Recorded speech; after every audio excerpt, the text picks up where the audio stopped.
It's a Browns bye week this week. We thought we would go ahead and talk some Cavs. Cavs, great start here. We're still going to do 4 quarters of Believin, a little bit of a basketball edition here, but I think we might hit a couple points when it comes to the Browns. Can't avoid the Browns. Drew, first question here. Giving priority to the Browns or the Cavs, and the trick here is which game you watching, a Cavs game or a game with Shedeur Sanders starting. Let me start the clock here and get us underway. All right, we go with the clock here. Okay, I'm gonna put it up in the air for your boy, always 100% of the time. But the answer to that question is without a doubt. It's the Cleveland Cavaliers. I would answer that way 100 times out of 100. You could put the ghosts of a 1964 team on the field, and I would pick the Cavs. This is a team that is built to more than compete. They were the best team in the Eastern Conference last year, and that is the team that you should pick. I don't know how many years we'll have this core together, but they are really fun and really exciting. And if you have a chance to get to a Cavs game, I implore you to do so. All right, I will get some points on the board there. Very good, Drew. We're warming up here. Eric, let's go to you here. Cavs, Browns, priority. Yeah, the Cavs should always have a priority over the Browns. Just look at going back to 1999. I think my math's right, but the Cavs are 1,035 and 1,058, or about 49.5% win percentage. That includes a couple brutal years too. They're outliers in my opinion, but you got to count them. The Browns in the same time frame are 143, 284, and 1, about 33.5% win percentage.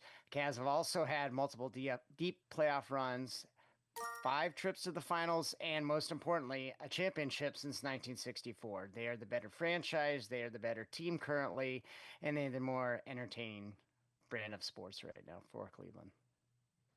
All right, Eric, the early lead here. Let's go to the second one. A lot of focus on Myles Garrett slamming down his helmet after an incredible game. 5 sacks from Myles Garrett.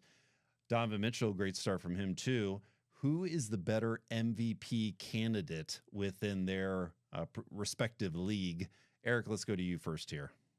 Yeah, I mean, Donovan Mitchell is 5th in the league currently with 31.3 points per game. He's carrying this offense with Darius Garland, Max Strus, and to a lesser extent only missed 1 game, but DeAndre Hunter have all missed time. So the offense has to come from someplace, and it's coming from Donovan Mitchell. Most importantly, he's winning games for the Cavaliers. He's not putting up hollow statistics. Speaking of hollow statistics, Myles Garrett, 5 sacks, great game, but it's very hollow with a non-viable offense. Looking at MVPs, Alan Page, Lawrence Taylor, the only 2 defenders to do it. He's not winning the MVP, maybe Defensive Player of the Year, but that's probably going to go to a guy on a winning team like Patrick Surtain last year. Drew, some harsh words there. Drew, what do you say? Unfortunately, the answer is Donovan Mitchell, and that's too bad because Myles Garrett is the best football player on the planet. Maybe you put quarterbacks to the side here for a second, but nobody can do what Myles Garrett can. He is a complete freak, and somebody like that ought to have the opportunity to be in the running for MVP. The Browns are going to win 5 games this year. He's not in the running for it. And because of that, Donovan Mitchell will be in the running. He's the better bet. He's who you pick in this scenario. All right, let's go into our second quarter here. The question, let's just focus on the Cavs, a little crossover questions that we're talking here. But a couple of maneuvers that the Cavs have made, we've seen quite a few of them in these first couple games. Drew, let's go to you first here. The best Cavs offseason edition. Yeah, so first of all, I need to say I love me some Larry Nance Jr. His dad was one of my favorite players, but the best addition to the Cavs here is going to be Lonzo Ball. And I'm going to put on my Sonier hat here. The Cavs needed a ball handler. And yeah, at 6'5", he's also a very capable on-ball defender as well. He can guard point guards, which is something that this team has always struggled with. So I think that was an excellent addition. I hope he's fully recovered. I hope he finds his range from deep, but that's going to be an excellent addition if he does. All right, Eric, best offseason addition for the Cavs. Looks like Drew's taking the ceiling. I'm taking the floor. So looking at Larry Nance Jr., he's got 6.8 points per game, 4.5 rebounds, and just over an assist a game. Lonzo Ball is on a games restriction, meaning he cannot play back-to-back due to his knee injury, his consistent knee injury. So he was held out of the last night's game. 5.3 points per game, 4 rebounds per game, and 6.3 assists per game. You're going to get more assists, but everything else is less, and he's not playing the full gamut of the schedule. So he's got the higher ceiling, but you know what? I want consistency. I want a guy who's pretty reliable for coming from the bench, so I'm going to take Larry Nance Jr. All right, very nice. A little tray at the end there. Let's go to the next question. So, Darius Garland has not started. He had that toe injury, toe surgery. Not sure when he will be back. If you guys have heard the estimate on when he will return, but who steps up? We know Donovan Mitchell is going to step up, but who else is going to step up while he's gone? Eric, let's go back to you here. Yeah, it was supposed to be Sam Merrill. He had the inside track starting the last couple of games, but he did had to leave last night's game with a hip contusion. He's already ruled out for tomorrow. So in his absence, you have Dean Wade and DeAndre Hunter. They're going to be kind of the guys getting the points and attempts as far as, small forward shooting guards. I could see, if you want to look at a point guard role, I could see Craig Porter Jr. and Lonzo Ball trying to step in the second half or late in the first half, trying to be facilitators and giving the bigs some scoring options. Drew, who steps up? Yeah, you need that offense to come from somewhere. I think that's going to be the missing component there. I'd sure like for this answer to be Max Strus. That would be lovely, but he is out until early December with that foot injury. So, Eric mentioned it. I think the next best choice is going to be Sam Merrill. You hope that hip contusion doesn't force him to miss a whole lot of games, but assuming he's able to get back fairly quickly, you need somebody who can make the three-point shot, and he can certainly do that. Before he got hurt, Sam Merrill was averaging over 17 points per game coming off the bench. That is an excellent addition to any sort of championship level roster. You need that offense. That's where I think it comes from. All right, we're at halftime, moving into the third quarter here. Next question up. Who is the Cavs' biggest rival? Drew, you've got the lead. Who is the Cavs' biggest rival this season?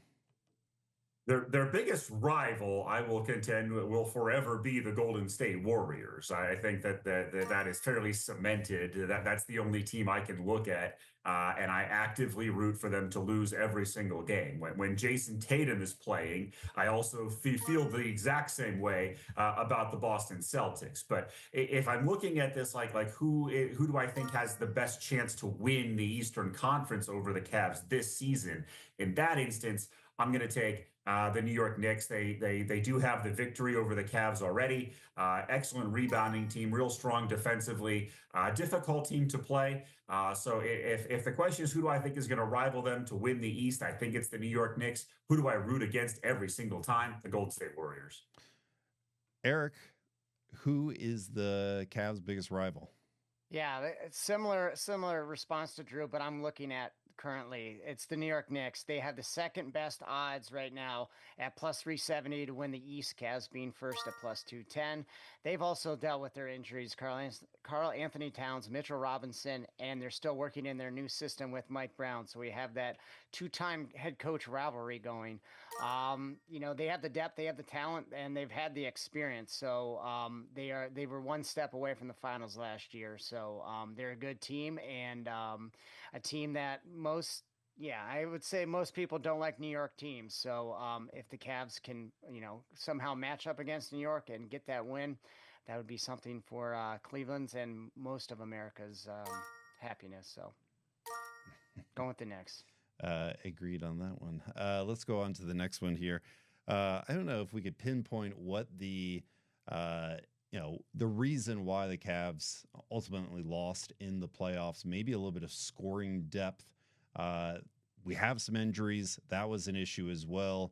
I've got the question here. Do the Cavs actually have the depth to, have as good of a record this season as last year? have as deep of a run or even a deeper run. Drew, let's go to you first here. Do you think the Cavs have that depth? Yes, I do. I think they had the depth last year for what it's worth, but if you look at it this year, you get Lonzo Ball is certainly, I believe, an upgrade over Craig Porter Jr., who played meaningful minutes. You need somebody to be that secondary ball handler to come in spell Darius Garland. I think he's somebody that can provide a lot in terms of on-ball defense and his assists per game. I think that's an excellent upgrade. You look at Larry Nance Jr. I think he's going to give you more than what Tristan Thompson gave you, and I think he's going to fill those sorts of shoes. So I think they have some really good depth, and I think they had good depth last year. I think this is a very deep team that can go as far as their stars can take them. Erica, are they deep enough? I think they can be when they're fully healthy. I really want to see what this team has when Garland is fully ready to go, and even to a lesser extent, Max Strus. Ty Jerome, Isaac Okoro, Karis LeVert are three of their main guys that they had last year and no longer have this year. Ty Jerome had a fantastic regular season and a great Miami Heat series. After that, not so much. Isaac Okoro and Karis LeVert were both up and down all year, so that's basically the benchmark. If Lonzo Ball, Larry Nance Jr. Can kind of pick up where those guys left off, then I think we're going to be okay, status quo. I think we're going to have a worse regular season record than last year. Again, we had 64 wins. That's kind of pretty easy to have less. But as long as we can get that health and have those strong matchups, I like our chances this year. All right, let's move on to the fourth quarter, where we've got 2 questions for Believer Bale. Drew, loving that we had 8 total questions to prepare for tonight. Last 2, looking at the Cavs. Evan Mobley, a great season for him last year, Defensive Player of the Year. Could we see him repeat? Eric, let's go back to you first. Yeah, it's going to be a tall order to keep Victor Wembanyama, as well as former winners Jaren Jackson and Giannis Antetokounmpo from winning the award again this season. But there has been 4 repeat winners in the past 20 years: Rudy Gobert, Kawhi Leonard, Dwight Howard, and Ben Wallace. So it's not unprecedented to see Mobley win. I could see the Spurs garnering a lot more than 34 wins of what they had last year, so that would kind of put Wembanyama on the spotlight. He's kind of my pick right now. He's been doing a lot, so it's going to be a tall task. I don't have high hopes that he's going to repeat, but I mean, if the Cavs keep winning, then there's a chance. Wembanyama just prepping to be the centerpiece for the NBA. He's just had some incredible games so far. Drew, what do you think? Yeah, they don't like to give this award to the same person year after year. Eric's right. It does happen, right? It's not totally without precedent, but yeah, you go back to that. It's really been Rudy Gobert and Kawhi Leonard, and before that, you have to go all the way back to 2009 to 2011 when Dwight Howard was like the 2 or 3 times in a row winner. They like to move this around to showcase all the talent, and Wemby hasn't won the award yet. I think they want him to win it, and they're going to do what they can to give that to the rising star. All right, let's move on to our final Believer Bale. Will the Cavs core stay intact?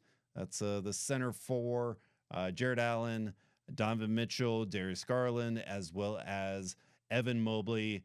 Drew, let's go to you first here. Do we see those 4 in the playoffs together at the end of the season? Very much believe in this one here. I see no reason to break this team up. If you're looking at a possible piece, there's potentially you could move Jared Allen, potentially you could move Darius Garland, but I don't see why you would want to do that. This team is built around these 4. They play really well together. They're able to be on the floor together now that Evan Mobley can stretch the floor with his 3-point shooting. I think the team is built around Donovan Mitchell's strengths. They have excellent interior defense. They have good off-ball defense when DeAndre Hunter's on the floor. This is a team that you should believe in, and I'm certainly not going to be the person that bails on them. Not this year, not ever, with this Cleveland Cavaliers team. Staying on brand. Eric, close this out here. Believe or bail that they stay together? Yeah, they definitely stay intact through the playoffs. I hope it's due to their exceptional play, and there's no reason to not believe so. So I will believe. But the other part is the apron space. I forgot to bring my apron with me today, but there is a main reason they cannot acquire new talented guys and kind of shove away players that are already on a contract. Per Spotrac, the Cavs lead the league in nearly 34 million above the first apron cap space and 22 million above the second apron cap space. All I saw was a bunch of negative large numbers, so I know that that's not good, and that makes it very punitive for the Cavs to make any moves during the season. So it's basically, if you want to just get rid of a guy, you're not going to get much in return. So they have 4 talented individuals that do all different kinds of work. They got the 2 bigs, 2 littles that work off one another. It's it's the fearsome foursome, the core 4. They're here to stay. You put delay a game The penalty. This is outrageous.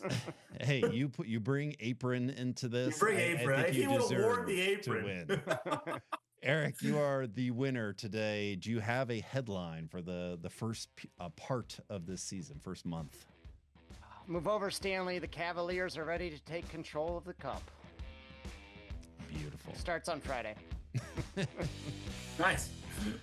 All right, go Cavs. We'll probably still watch the Browns, but go Cavs. Go Cavs. Go Have Cavs. some fun.